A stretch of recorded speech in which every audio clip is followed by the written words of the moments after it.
તો અત્યારની પરિસ્થિતિ જોતા એ કહેવું મુશ્કેલ છે કે ખરેખર સુરતમાં પાણી છે કે પાણીમાં સુરત, કારણ કે સુરતમાં ચારે તરફ જળબંબાકારની પરિસ્થિતિ છે।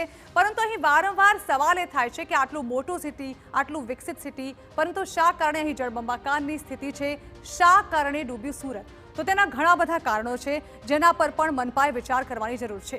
છેલ્લા અનેક વર્ષોથી સુરતમાં ખાડીપુરની સમસ્યા પ્રવર્તી રહી છે। પહેલીવાર નથી કે આ પ્રકારની સમસ્યા હોય, વર્ષોથી આ સમસ્યા છે, તે છતાં પણ તેનું કોઈ સમાધાન નથી લાવવામાં આવતું અને ત્યારબાદ સુરતવાસીઓને દર ચોમાસે આ જ પરિસ્થિતિનો સામનો કરવો પડે છે।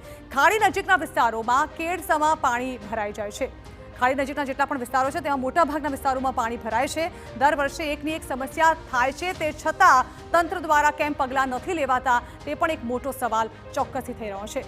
ચોમાસા પહેલા સુરતના મેયરે અનેકવાર અધિકારીઓને રજૂઆત કરી હોવાનું પણ તેઓએ મીડિયા સમક્ષ વાત કરતા જણાવ્યું, પરંતુ તે છતાં પણ કોઈ પગલાં કેમ ન લેવાયા કે અધિકારીઓનું પણ નથી સાંભળવામાં આવતું તે પણ સવાલ છે। પાણી ઓસરવામાં અવરોધરૂપ ઝીંગા તળાવ તોડવા માટે મેયર દ્વારા ખુદ રજૂઆત કરવામાં આવી હતી ચોમાસા પહેલા, તેવું મેયરનું કહેવું છે। તે છતાં અધિકારીઓએ કામ નથી કર્યું। મેયરની રજૂઆત છતાં પણ પગલાં કેમ ન લેવાયા તે પણ સવાલ છે। તો પછી સામાન્ય માણસ કંઈ કહે તો શું થાય? ખાડી વિસ્તારમાં ગેરકાયદે બાંધકામો કરવામાં આવ્યા છે, જેને કારણે પણ પૂરની પરિસ્થિતિ પેદા થઈ છે તેવા આક્ષેપો થયા છે। ગેરકાયદે બાંધકામો વિશે પણ પગલાં નથી લેવામાં આવ્યા।